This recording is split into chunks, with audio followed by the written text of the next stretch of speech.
Hi friends, Calvin പെർഫ്യൂംസിൻ്റെ 10ാമത്തെ എപ്പിസോഡിലേക്ക് എല്ലാവർക്കും സ്വാഗതം. ഞാൻ ഇന്ന് പറയാൻ പോകുന്ന രണ്ട് പ്രധാന കാര്യങ്ങളാണ്. അതിനുശേഷം ഞാൻ 2-3 പെർഫ്യൂംസിനെ ഇൻട്രൊഡ്യൂസ് ചെയ്യുകയും ചെയ്യാം.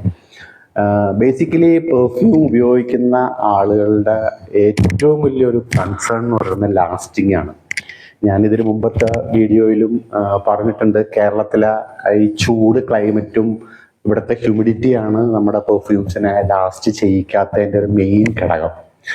പല ആളുകളും സ്റ്റോറിൽ വരുമ്പോഴത്തേക്കും പറഞ്ഞിട്ടുള്ളതാണ്, അവരവിടെ വിദേശത്ത് ഉപയോഗിച്ചുകൊണ്ടിരുന്ന വെച്ചാൽ പെർഫ്യൂംസ് 2 ദിവസമൊക്കെ ലാസ്റ്റ് ചെയ്തുകൊണ്ടിരുന്ന വെച്ചാൽ പെർഫ്യൂംസ് ഇവിടെ വരുമ്പോഴത്തേക്കും 1 മണിക്കൂർ പോലും ലാസ്റ്റ് ചെയ്യുന്നില്ല എന്നുള്ളത്. പെർഫ്യൂമിൻ്റെ കുഴപ്പമല്ല ആക്ച്വലി, അത് ബേസിക്കലി നമ്മുടെ ക്ലൈമറ്റിൻ്റെ തന്നെ ഇഷ്യൂ ആണ്. ഇവിടുത്തെ ചൂടും ഇവിടുത്തെ ഹ്യൂമിഡിറ്റിയും, ഇത് രണ്ടുമാണ് മെയിൻ ഇഷ്യൂ. ഞാൻ അതിനുള്ളൊരു പരിഹാര മാർഗം, അതാണ് ഞാൻ ഇന്ന് പറയുന്ന ഒരു മെയിൻ ടിപ്പ്. നമുക്ക് ആമസോണിലോ അല്ലെങ്കിൽ ഫ്ലിപ്കാർട്ടിലോ കയറിയിട്ട് പോക്കറ്റ് ആറ്റമൈസർ എന്ന് പറയുന്ന ഒന്ന് സെർച്ച് ചെയ്ത് കഴിഞ്ഞാൽ നിങ്ങൾക്ക് ചെറിയ പോക്കറ്റ് ആറ്റമൈസർ കിട്ടും.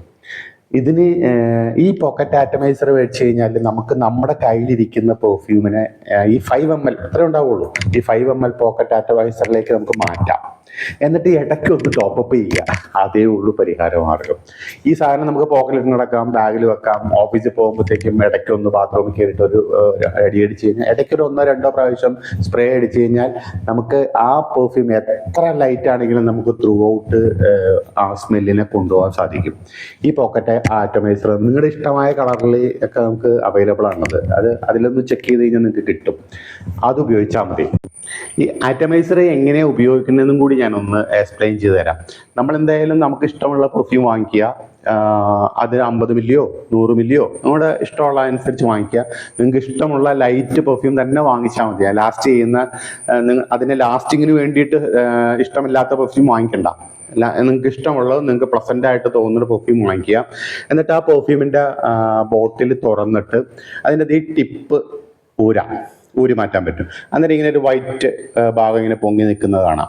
ഇതിൻ്റെ ഓപ്പോസിറ്റ് വേർഷൻ ആയിരിക്കും ആറ്റമൈസറിലുള്ളത്. അത് ഇതിലേക്ക് ഇറക്കി വെച്ച് പമ്പ് ചെയ്യുമ്പോഴത്തേക്കും ഈ ഇതിലുള്ള ജ്യൂസ് ആ ആറ്റമൈസറിലേക്ക് വരും. 5 ml 10 ml കിട്ടും. നമുക്ക് ഏറ്റവും കുറഞ്ഞ ക്വാണ്ടിറ്റി എടുത്താൽ മതി. ആ 5 ml ആറ്റമൈസറിലേക്ക് ഫില്ല് ചെയ്ത് കഴിഞ്ഞാൽ ആ ആറ്റമൈസർ നിറഞ്ഞു. പിന്നെ നിങ്ങൾക്ക് കൊണ്ടു കിടക്കാം. അതൊരു 1 ദിവസത്തേക്കോ അല്ലെങ്കിൽ 2 ദിവസത്തേക്കോ അല്ലെങ്കിൽ 3 ദിവസത്തേക്കോ അത്രയൊക്കെ ഉണ്ടാവുള്ളൂ 5 ml എന്ന് പറയുന്നത്. അത് നിങ്ങൾ ഉപയോഗിക്കുക, ഇടയ്ക്കിടയ്ക്ക് ടോപ്പപ്പ് ചെയ്യുക, ഉപയോഗിക്കുക, ഫ്രഷ് ആവുക, തീരുമ്പോൾ വീണ്ടും ഈ ഇതിൽ നിന്ന് തന്നെ വീണ്ടും പമ്പ് ചെയ്ത് അത് ഉപയോഗിക്കുക. അങ്ങനെയാണ് ആറ്റമൈസർ ഉപയോഗിക്കുന്നത്. ഇനി രണ്ടാമത്തെ പ്രശ്നം, ലൈറ്റ് ആയിട്ടുള്ള മണമാണ് എല്ലാവർക്കും ഇഷ്ടം. നല്ല ഫ്രഷ്നെസ് ഫീൽ ചെയ്യണം. ഇത് ആണ് അടുത്തൊരു ചോദ്യമായിട്ട് എല്ലാവരും വന്ന് ചോദിക്കുന്നത്. ഇന്ന് ഞാൻ 3 പെർഫ്യൂംസ് നിങ്ങൾക്ക് പരിചയപ്പെടുത്താം. 3ഉം സോപ്പിനെ ബേസ് ചെയ്തിട്ടുള്ള പെർഫ്യൂമാണ്. കാരണം സോപ്പിനെ ബേസ് ചെയ്തിട്ടുള്ള പെർഫ്യൂം പറയാൻ കാര്യം എന്ന് വെച്ച് കഴിഞ്ഞാൽ, നമ്മൾ രാവിലെ ഒന്ന് കുളിച്ച് ആ കുളി കഴിഞ്ഞ് ജസ്റ്റ് പുറത്തേക്ക് ഇറങ്ങുന്ന ആ ഒരു സമയം, ആ ഒരു 5 മിനിറ്റ്സിൽ കിട്ടുന്ന ഒരു ഫ്രഷ്നെസ്, ആ ഒരു ഫ്രഷ്നെസ് നമുക്ക് ഒരിക്കലും പിന്നെ നമുക്ക് കിട്ടില്ല. ആ ഫ്രഷ്നെസ് ത്രൂ ഔട്ട് കിട്ടത്തക്ക രീതിയിൽ, ഒരു ഡേ ഫുൾ കിട്ടത്തക്ക രീതിയിലുള്ള 3 പെർഫ്യൂം. ഡവ് സോപ്പ്, ആ ഡവ് സോപ്പിന്റെ സെയിം സ്മെല്ലിൽ തന്നെ നമുക്ക് പെർഫ്യൂം ക്രിയേറ്റ് ചെയ്യാൻ പറ്റും. ഡവ് സോപ്പിന്റെ അതേ മണം. ദെൻ പിയേഴ്സ് സോപ്പിന്റെ അകത്ത് ശരിക്കും പറഞ്ഞാൽ യൂക്കാലിപ്റ്റസിന്റെ മണവും കൂടി ചേർന്ന് വരുമ്പോൾ നല്ല രസമാണ്. അത് ത്രൂ ഔട്ട് നമുക്ക് കിട്ടുന്ന, ഒരു ഡേ ഫുൾ നമുക്കത് കിട്ടത്ത രീതിയിൽ നമുക്ക് ആ പെർഫ്യൂമിന്റെ ആ ഫ്രഷ്നെസ് കിട്ടത്തക്ക രീതിയിൽ നമുക്ക് ആ പെർഫ്യൂം ഉണ്ട്. ദെൻ ലക്സിന്റെ ആ റോസിന്റെ സ്മെല്ല്. ഈ 3 പെർഫ്യൂമും നമ്മുടെ സ്റ്റോറിൽ അവൈലബിൾ ആണ്. നിങ്ങൾക്ക് കോണ്ടാക്ട് ചെയ്യാം. എൻ്റെ കംപ്ലീറ്റ് ഡീറ്റെയിൽസും കോണ്ടാക്ട് ചെയ്യേണ്ട ഡീറ്റെയിൽസ് എല്ലാം വാട്സപ്പ് നമ്പറും എല്ലാം ഡിസ്ക്രിപ്ഷനിൽ ഇട്ടിട്ടുണ്ട്. എല്ലാവർക്കും അടുത്ത വീഡിയോയിലേക്ക് വരുന്നവരേക്കും